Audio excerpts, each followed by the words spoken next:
What's up, folks? Panama Steve right here at Pacific Vibe Studios. Today we have the one and only Chamorroboy, also known as Hot Headz for these lovely hats Yes, that he sir. came up with not so long ago. Welcome, brother. Thank you. I appreciate it, man. Yeah, man. Hey, bro, it's a long time coming. I've asked you to come in, but you're a busy dude. Yeah. This one Well, busy man right here. yeah. Trying to get it off the ground. You know how that goes. Yeah, bro. No, you look like you're doing a real good job, brother. Yeah. Thank you.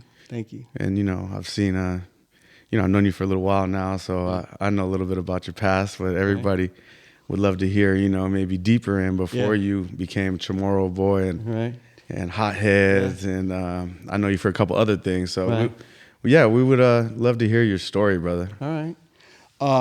So my name is Jeff Sablon, a.k.a. Chamorroboy. Named Chamorroboy, obviously I'm from Guam. It's a little speck of dot, in the Pacific Ocean, 28 miles by 30-something. So you could drive around that whole island like in 20 minutes. So Really, it's that small, huh? Yeah, man. It's that small. Yeah. So, just we call it Micronesia, right? So out of all the Nesians, we're the smallest, right? Really? Or the smallest island, I should say. Interesting. Too, as well. Yeah. Yeah. But kind of the way that name stuck with me, I had a clothing line, before this. It was called Chamorroboy International.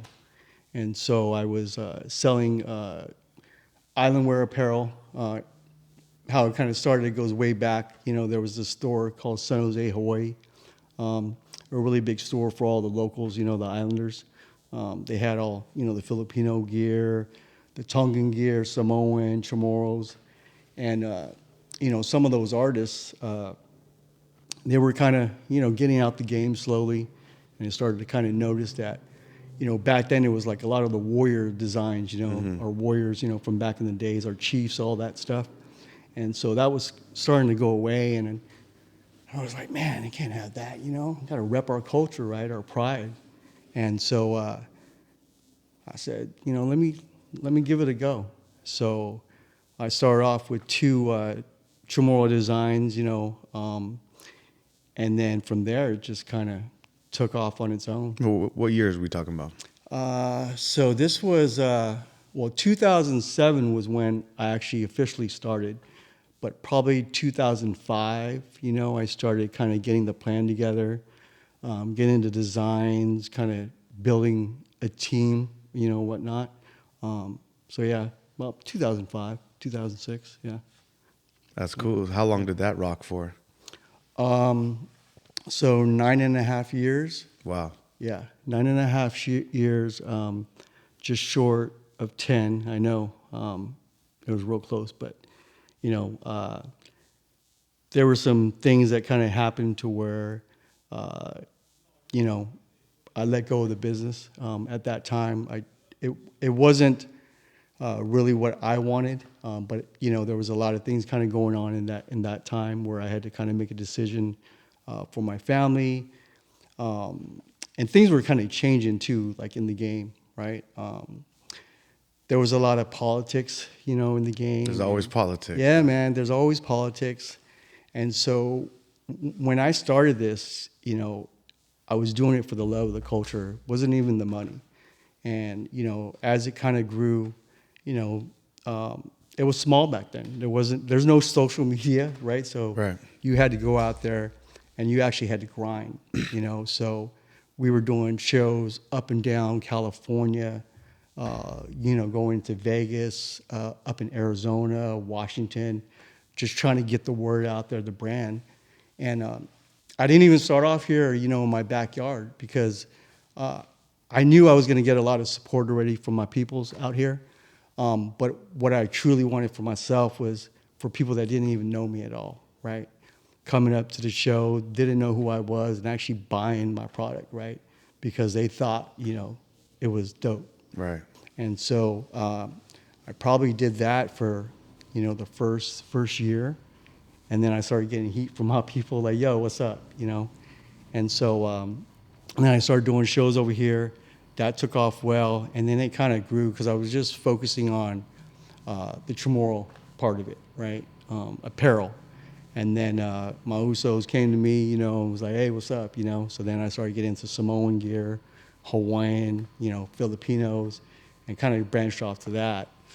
And that was going really good. And then we were kind of doing, having booths at like reggae concerts and shows. And that kind of went into the next level of Chamorroboy and started getting into the music scene, island reggae, so I was kind of, how should I say it? Transitioned? Yeah, transition. Yeah, I was transitioning into the next phase of Chamorroboy, bringing the music and then all of the cultures together. And it was a good time, man. It was a good ride.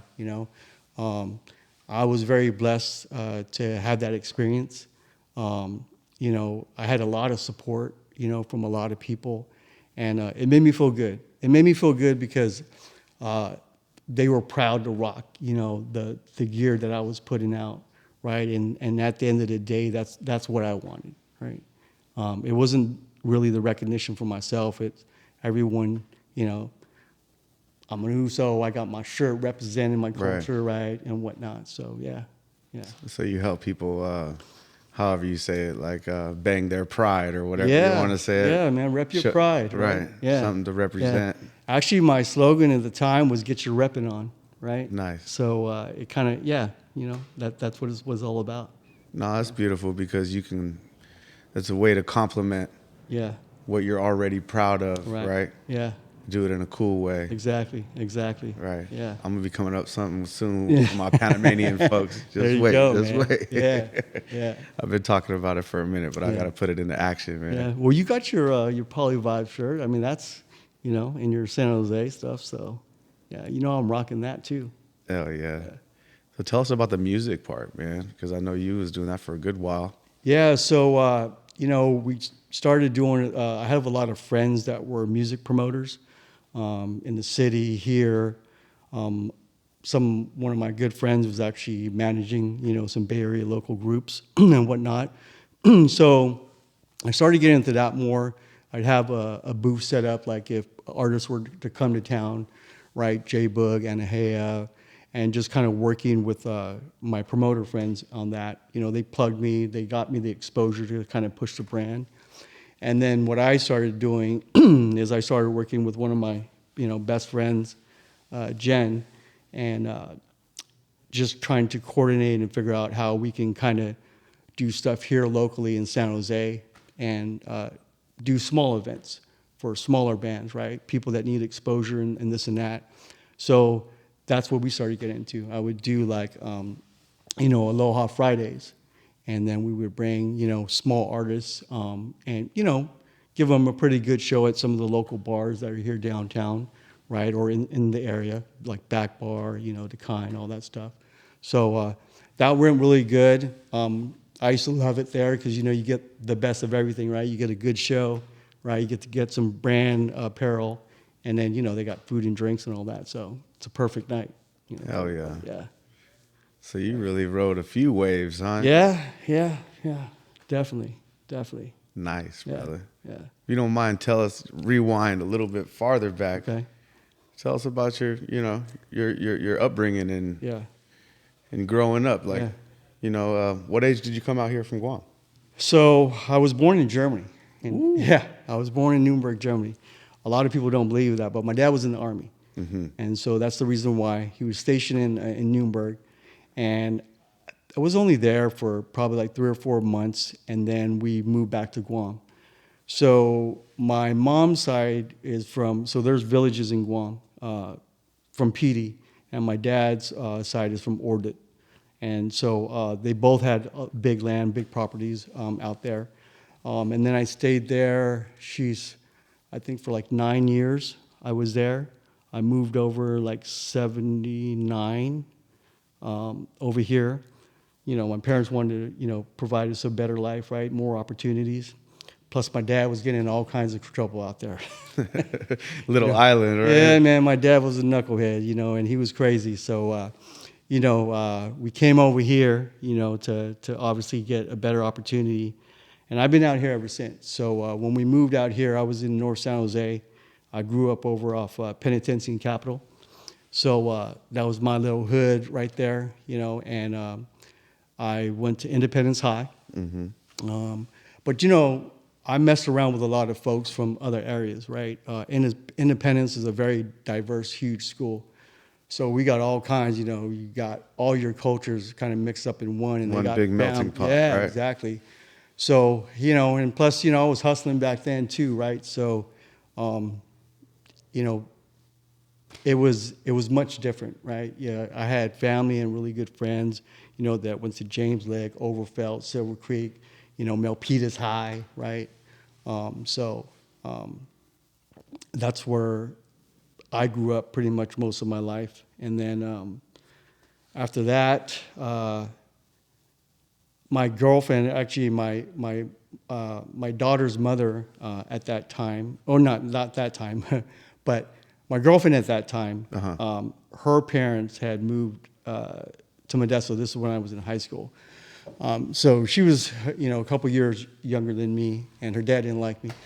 She wasn't supposed to have a boyfriend, nothing like that. But they ended up moving to Modesto. And this was like in, I'm going to say like 90, 91. And, we're in a serious relationship, and I cared about her. I loved her a lot. So I decided, I was going down to Modesto, seeing her, and I just couldn't, believe like how cheap it was out there, right, compared to like San Jose.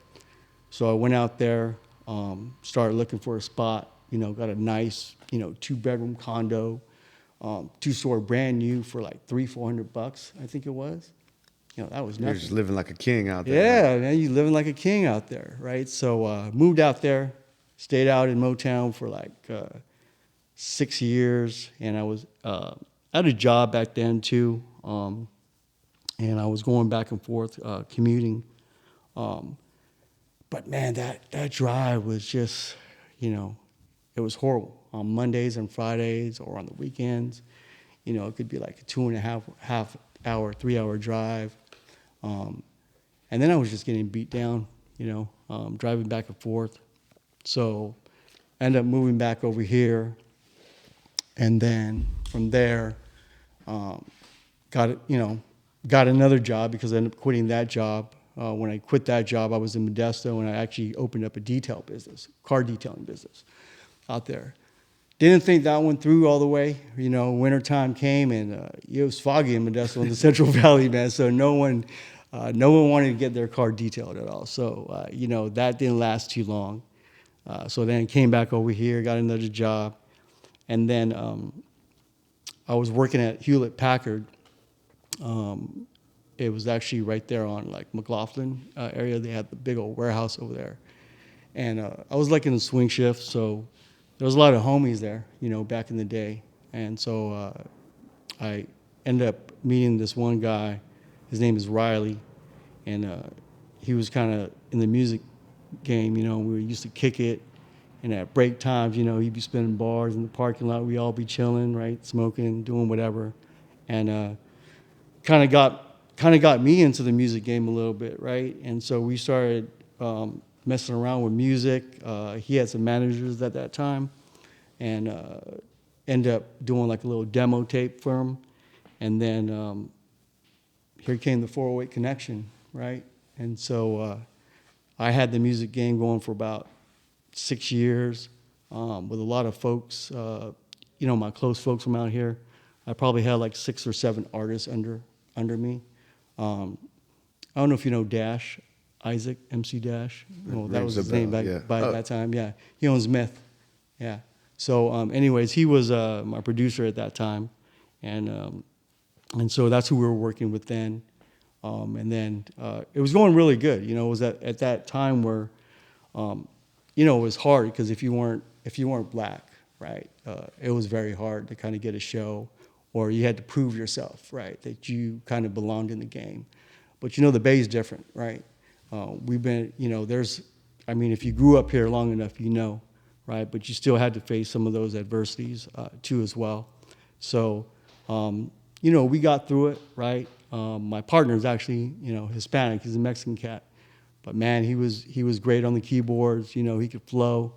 Riley, we had him. We had a couple of my Usos, B-Boy Posse, so we definitely had a lot, a lot of folks, that we were running with, and we were doing shows, all up and down, at least Central Valley and then around here. So that was cool. That sounds tight. Yeah, man. Yeah, it was good. It was good. So that was before you ventured on to everything else. Yeah, like I said, I just, I don't know. I get bored, right? And I had that creative side of me, and it doesn't die. So, and then here's Hot Headz, right? I mean, right. When I quit the clothing line, it was 9.5 years, and I totally dropped off the map. But it was a good thing because, like I was kind of saying, all the politics in the game, and then it was hard for me to let that go, let the business go. And so I just didn't want to hear nothing, social media was out there, so I kind of just dropped off the map, kind of did my own thing. But it was a really good thing because, during that time, I think I was just so wrapped in everything, and I was drinking a lot, right? Not really seeing things like from the outside, right? Couldn't really focus, and see who I was becoming. And so, there was a lot of things that I was like, man, was not happy with, in myself. And this was like more of a personal thing, right? So, man, I was depressed, for like 2 years, right? And so I was dealing with that battle, and I think it was a good thing for me that I had to kind of It helped you grow. Yeah, it helped me grow. So, now. And you think a lot of it was based on letting the clothing brand go? Yeah, and that, not only that, it kind of pulled me away from the game, right? And then I wasn't on social media. I was going on a lot of hikes, right? I was doing a lot of things. Real spiritual. Yeah, man, real spiritual. That's cool, man. And, that's good for you. Yeah, I was thinking a lot about my life, and what was important to me. And I think when I was in all of that, I couldn't really think straight, right? I could, but I couldn't, right? Not about Jeff, right? Not about the people who really cared for me. I was missing family events, a lot of things that, I really cherish that I couldn't see when I was doing it. Maybe I was making an excuse why, right? So that kind of put things in perspective for me to understand, what's important to me, right? So when I did that, it took me a while, right? Trying to figure out, I knew who my true friends were at that time. Because when I dropped off, I knew the ones who kept in touch with me, right? Checked up on me, made sure I was cool, right? But it made me stronger, and it made me appreciate life, more.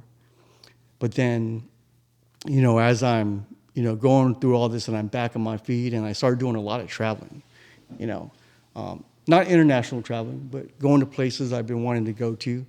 And, I'd go off if I wanted to go and see, New York. I'd bounce off to New York, right?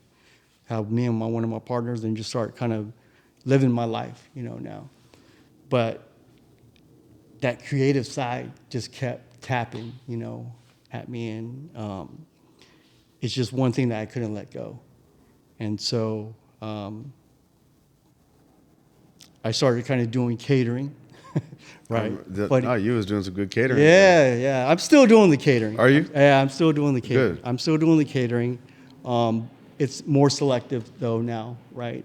This boy makes some mean food right here. Yeah. So, but that's good. And believe it or not, cooking actually calms me down. That's cool. Yeah. So I love to therapeutic. cook. Yeah, it's therapeutic for me. So it was good. But I still had that creative side in me. And I still made designs, no matter what. Even if I was not doing anything, I'd still go on there. So I told myself, I said, man, if you're going to get back into this, it's a whole new game. You got to educate yourself. You got to learn it, right? It's new, right? You got to make things easier, right? Technology is here to kind of help out. So that's what I did for the last 2 years was trying to get a game plan together, I had to get a whole new crew, right? That was probably the hardest thing because, you know, all of my crew, obviously, you know, times went by, you know, 6.5, 7 years went by. Everyone's kind of moved on with their life.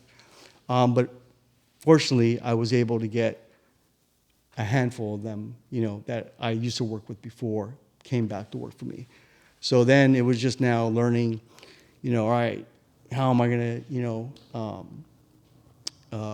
promote the brand? What am I going to come out with? I didn't want to do apparel. Don't get me wrong, I love apparel and everything, but at the end of Chamorroboy, I was doing hats, and I really got into hats and just knowing that I can create a hat from scratch. And then so I went and contacted my buddy who I was doing that with, and we ended up reconnecting again. And so it kind of took off from there. And yeah, what was it? I launched in January 5th. And I didn't want to, you know, tell too many people. I kind of wanted it to kind of happen organically. So I reached out to my close folks, right? And I kind of told them, hey, you know, I'm going to start a new venture here. I'd appreciate if you, you know, support me and follow me, you know, and kind of started off from there and then had a game plan this time around. And I made sure that I had to tell myself I needed to stay committed to the game plan, right? Don't go off track. I know how this game works. I know how long it takes to kind of build, right, everything. And it takes time, right? So that's what I did. And I'm loving it, man, right now. It's going great, right? The team that I have around me, we really work well together. And, you know, the biggest part is the trust, right? And, you know, one thing I try to express to the people that I work with or the people around me is like, you know, we're like a family, right? We all got to take care of each other, right? No one's going to be higher than the other person. We should be able to communicate with each other, right?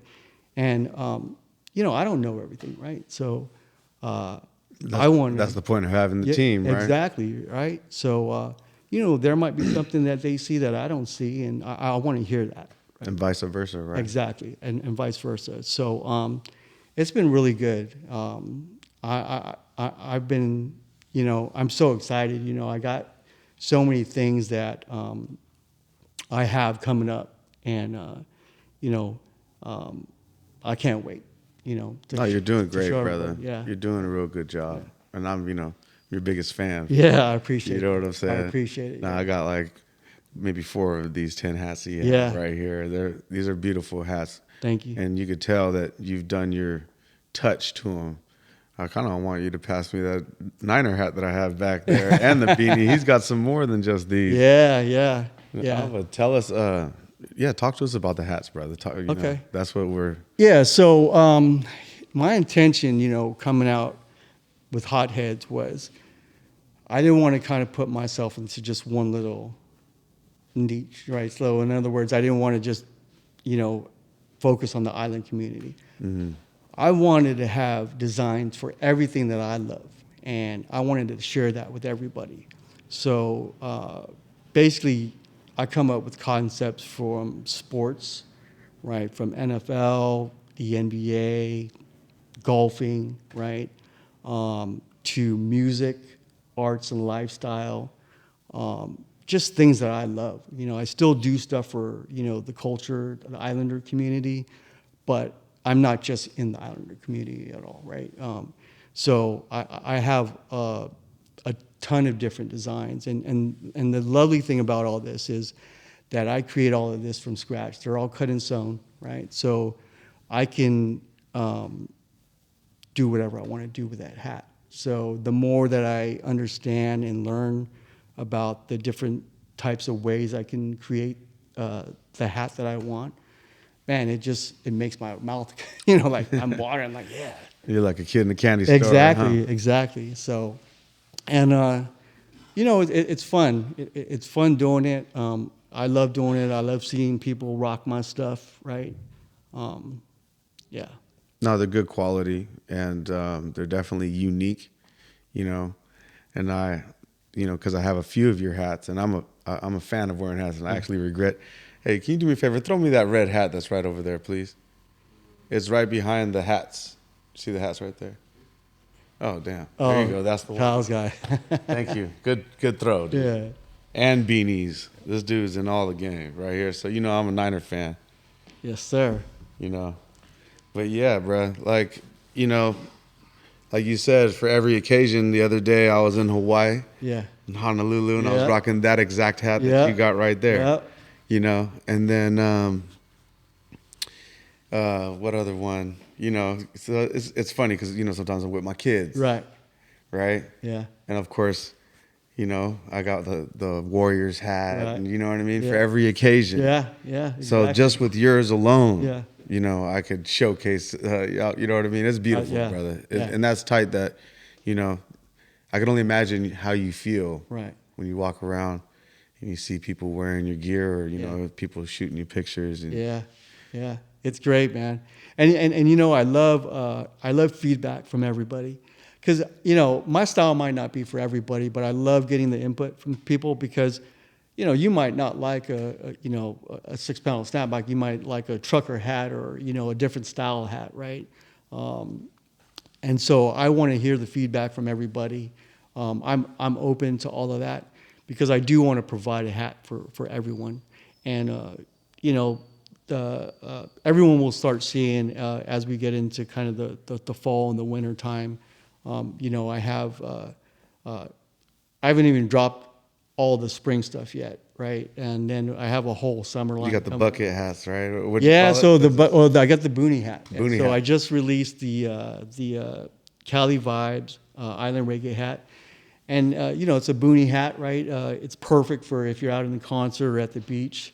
But like I said, I try to still keep some of that stuff that I used to do with Chamorroboy in there. And it's a perfect hat for all the concert goers there. Yeah.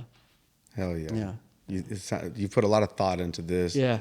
And like what you were talking about earlier, you know what I mean? Your creativeness Yeah. it shows. Yeah. Yeah. Yeah. I don't know if you can show off some of these hats here so that people can see a little bit better. Yeah. I mean, let's see here. Well, I'll just kind of bring these two here. So this was, 420 just passed. So this was my 420 design. It's a trucker's hat here, but the detail on this is amazing on here. So I kind of wanted to keep it a little bit discreet, right? Because I'm not really the type to, have a big old marijuana leaf walking around, and I know some people are the same way as well. So this design was actually really done really well. I like it a lot. Yeah, the way it it came out. looks a little bit Dia de los Muertos. Exactly. Right. Yeah. And so we can do, different things to it. Like we have an enclosure label that says 420. I can customize a hat pretty much any way I want. And that's the beauty of it. And all different types of material that we work with. But this style here is it's a fully woven patch. So anything that has a lot of detail on it that can't be embroidered. Embroidery is obviously my first choice, but this is obviously, this kind of will help out in that situation where, some of the designs are too detailed where you can't really do embroidery on it. So yeah, it's amazing. That's a badass color. Yeah, man. what you can do. Yeah. Tell us about these ones, brother. And then I have a Live, Laugh, Aloha hat here. This is, and it says good vibes served daily. So this is all for my local folks, my Hawaiian folks, no matter who it is. I really don't want to say, it's just for the Hawaiians, but, we all go to Hawaii, right? No matter who you are, you represent. But it's a nice hat here. It's actually a flex fit, so it's really comfortable, and it really, a lot softer material. And then, this one, I haven't even released this one yet. I saw the Yeah. hat, but go ahead, tell us about it. So this is the Hot Headz golf team hat that I'm releasing this one. I think next week, maybe. I think that's the schedule. for it. But yeah, this one's coming out, and really, I golf. I don't golf all the time, but we have the homies that go out there and golf, right? And you usually see, the golf brands that are out there, and sometimes their hats are a little bit different. I made this one perfect here for the homies. Go good with your fit. It's really nice, right? It's really durable, and it's breathable too as well. Yeah, I like the way that it looks, brother. Yeah, it's got laser. I mean, cut holes. obviously, you see the holes and it looks cool, but you know that it breathes. You know what I Exactly. mean? Yeah, you're out there golfing, right? Right. So, and it could be hot. So yeah, I'm excited about this. I've never right seen now. anything like this before. Yeah. This is cool, man. This is next level right here. Yeah. So I'm excited. I got all kinds of stuff that we're tapping into. You got beanies too, and Yeah, I got beanies. show them the humble hat, please. I got one of those as well. So the humble hat. This is actually an old Chamorroboy International hat, and this did really well.